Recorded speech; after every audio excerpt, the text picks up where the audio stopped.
Siepe, uno de los más importantes investigadores en política internacional de nuestro país. ¿Qué tal, Walter? Gabriel Fernández te saluda. ¿Cómo te va, Gabriel? Agradecido de poder estar dialogando con vos, que producís el programa tal vez que más va a fondo con las cuestiones internacionales y regionales, para nombrar solo algunas. Walter, ¿qué está pasando en Asia Occidental? ¿A qué se debe este contraste Israel-Irán? ¿Cuál es el sentido profundo del mismo? ¿Por qué se ha desatado? Me parece que el principal motivo o razón por la cual Israel está en una situación donde el nivel de agresividad y de conflictividad en la región ha escalado notoriamente, guarda relación directa con la necesidad que tiene la OTAN y Davos como el gran actor económico estratégico detrás de todo esto, Ujú. de producir hechos internacionales que conmocionen la realidad internacional y regional, de modo de poder desestabilizar una región y que le permita de alguna manera acumular legitimidad, acumular actores internacionales que se vuelvan a referenciar y reagrupar alrededor de ellos y retomar una iniciativa que perdieron en dos hechos claves.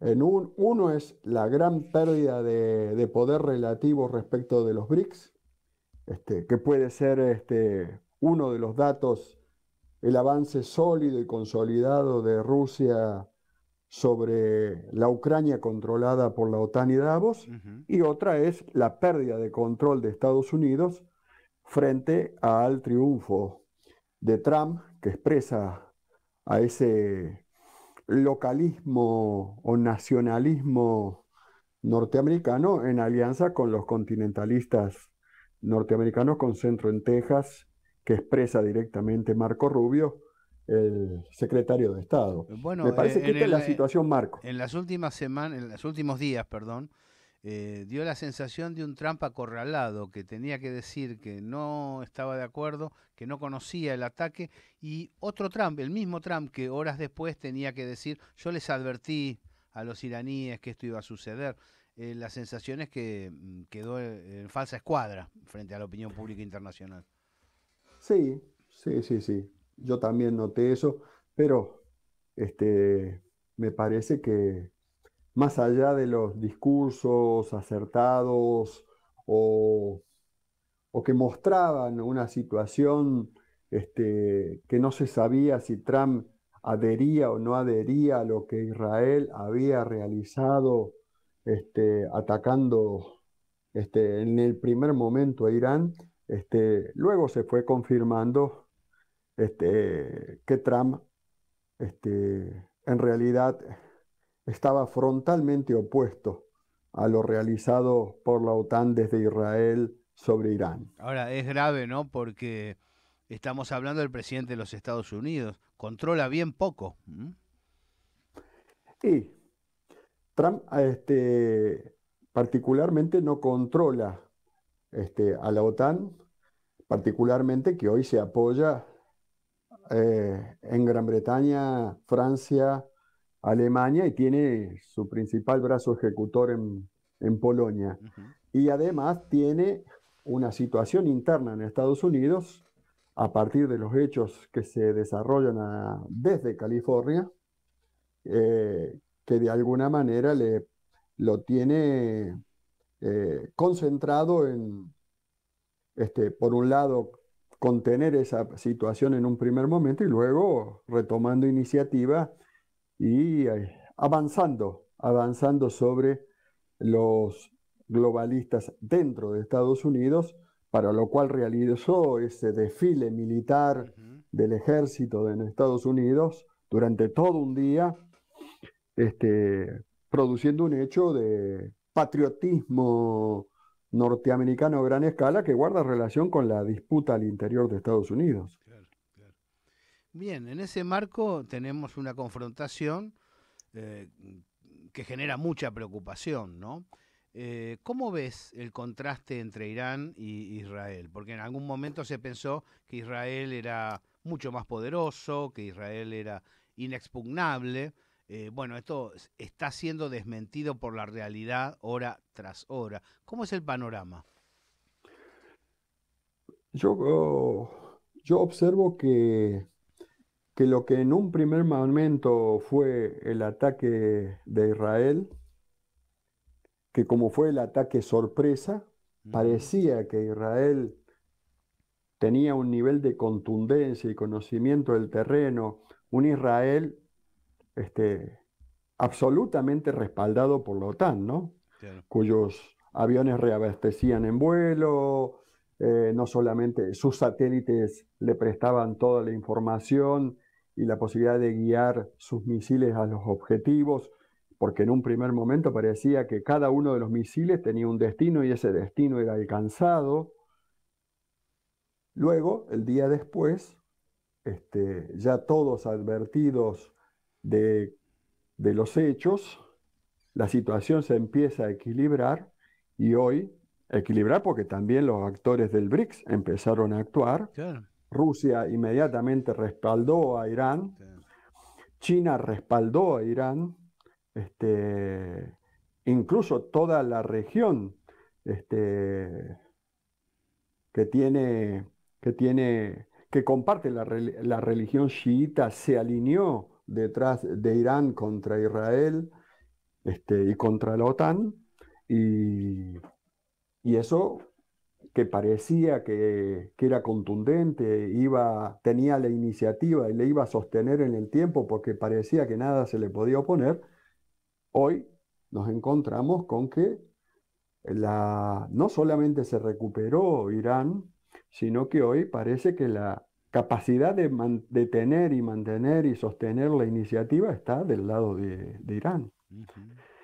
Y, y la crisis creo que va a tender a expandirse no solamente al interior de Estados Unidos, sino al interior de Gran Bretaña, al interior de Francia, al interior de Alemania, que vos sabés que ya hay todo un debate acerca de si Alemania, Francia, es decir, si la OTAN va a poner tropa propia, Claro. no israelí en el terreno. Bueno, todos se están preguntando cuál es el próximo paso. Si van a desembarcar o va a ser, todo va a quedar en este momento de un intercambio de misiles, donde Irán ha retomado la iniciativa y parece tener mucho más espalda, y un plan de largo plazo que digamos que lo respalda. Ujú. ¿Puede desatarse una conflagración tal que elimine a alguno de los contendientes, Walter? Ujú. Las capacidades están, Claro, Gabriel. claro, por eso pregunto.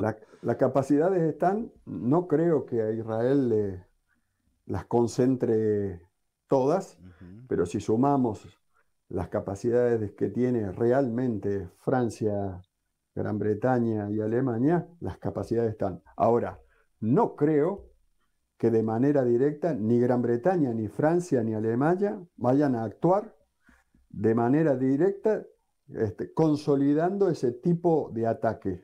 ujú. O, no creo que tengan la legitimidad ni la decisión para hacerlo.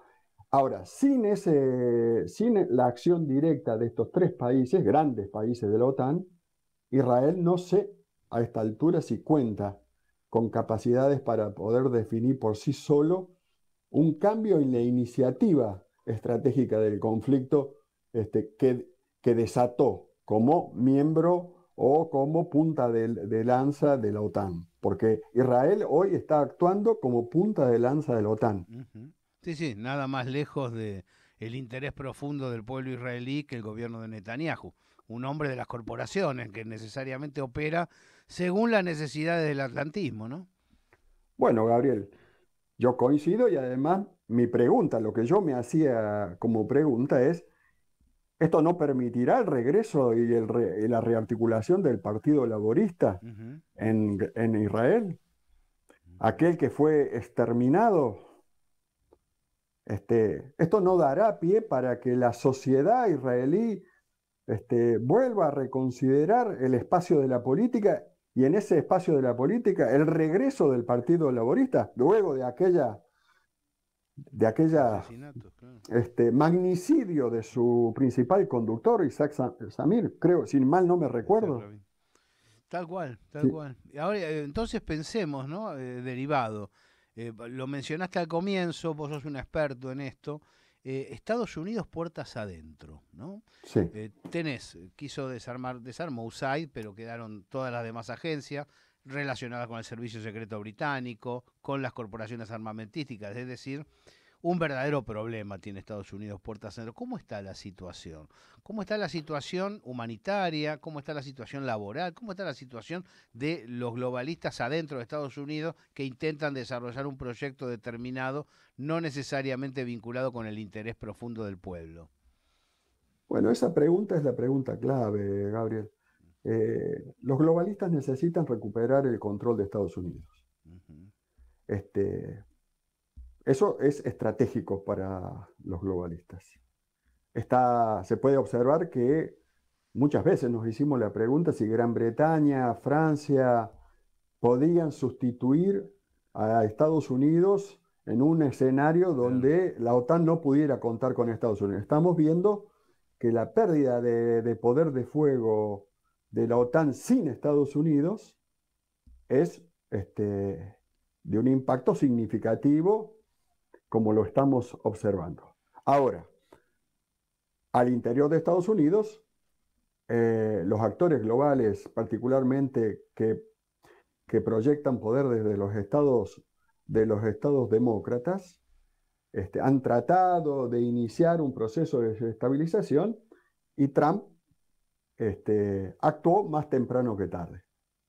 Es decir, no dejó ni siquiera desarrollar todas las movilizaciones y los actos de desestabilización que se armaron desde Los Ángeles. Ujú. Todo ese proceso que empezaba a escalar desde Los Ángeles con las primeras movilizaciones, inmediatamente Trump actuó, digamos, reprimiendo. Y además, reprimiendo y mostrando y conceptualizando que lo que Los Ángeles estaba haciendo y yo voy a decirlo con nuestras palabras, el intendente de Los Ángeles estaba en una acción flagrante de desafío al gobierno federal de Trump. Por otro lado, Texas empezó a movilizar fuerzas propias a la frontera con Claro. California. Es decir, grupos de acción.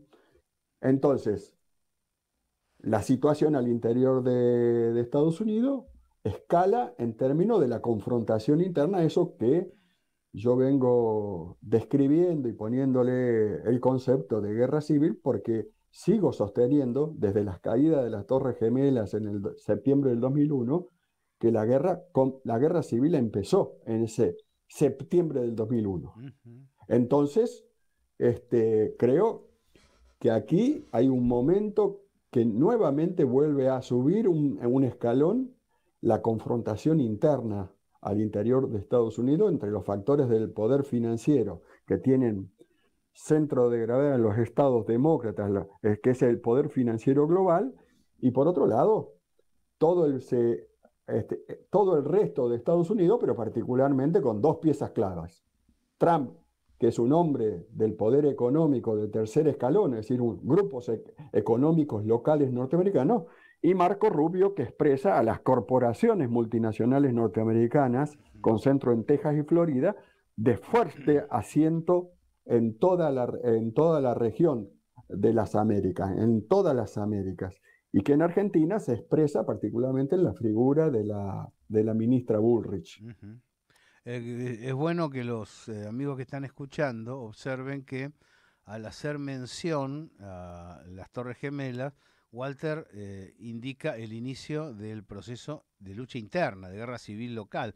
Digo, para despejar un poco aquello de la agresión exterior, ¿no? Que campeó en las propagandas que se desarrollaron sobre el atentado. Claro. Bueno, vos sabés que toda la línea de investigación se reactualizó, Gabriel. Ujú. Hoy se retoman todas esas investigaciones, los principales investigadores que avanzaron sobre ese tema, y ellos mismos recuerdan que Trump, que era la familia Trump, que era un miembro destacado del Partido Demócrata en el 2001, que eran dueños del Trump Tower, Ujú.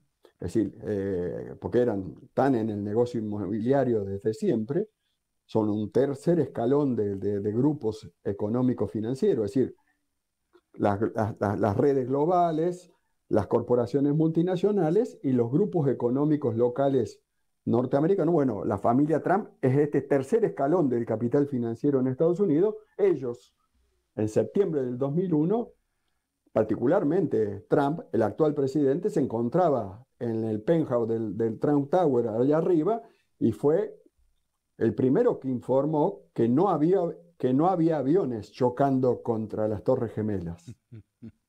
Bien, Y bien. por lo tanto, eso llevó que a los otros analistas como Jalif y Thierry avanzaran trabajando a partir de esa primera hipótesis y tirando y planteando otra hipótesis que es la de las mini bombas nucleares en el subsuelo de las Sí, torres. sí, sí, que cayeron No, verticalmente, claramente. eh, No hubo es decir, inclinación. claro, se derritieron por Ujú. por temperatura interna, que era la única forma, dicen los especialistas luego, en que se podían caer, porque aún chocando dos aviones, esas torres estaban hechas para que no cayeran. Totalmente. Ahora, de ahí vino la otra tesis complementaria con esta, de dónde había venido esa mini bomba nuclear. Ujú. La tesis que se planteó en ese momento, y yo la recuerdo ahora, es la existencia de una mini bomba nuclear que provino de Yeltsin a partir de Israel. Ujú. Y ese hizo todo ese camino a, a manos de los sectores que en ese momento se expresarían hoy en los globalistas de hoy, pero que en ese momento eran los actores que estaban en transición desde el viejo Partido Republicano al nuevo Partido Demócrata, Ujú. al nuevo Partido Demócrata de los globalistas, que antes había sido el partido de los industriales Claro. norteamericanos. Empezaron con Bush, terminaron con Obama. Claro, porque Eh, hasta 1986, 1990, el Partido Demócrata era el partido de la industria Ujú. y de los Claro, sindicatos. la FLCO, claro, claro que sí. Claro, eso fue hasta el consenso de Washington del 86 y lo que se denomina los hechos de los hechos de, de lo que se llama este, la masacre de Tiananmen y la caída de la Unión Soviética. Bueno, entre el 86 y el 91 se hace esa transición de la primera línea del capital financiero en ese momento en el Partido Republicano a tomar el control del Partido Demócrata. Ujú. Qué caro que lo pagó el pueblo norteamericano todo ese proceso, ¿no? Porque han dejado un estado raquítico, una industria desestructurada, un potencial muy fuerte como era el norteamericano venido a menos, una influencia internacional menor. Qué caro que lo pagó. Bueno, Gabriel, es estrictamente la realidad de la nueva territorialidad del poder que plantea Ujú. ese capital financiero global que se sostiene a partir de Naciones Unidas como institución global, es decir, centrada en el Consejo de Seguridad, no más de 6 naciones, todo el resto de las naciones en una situación de segundo escalón como mínimo.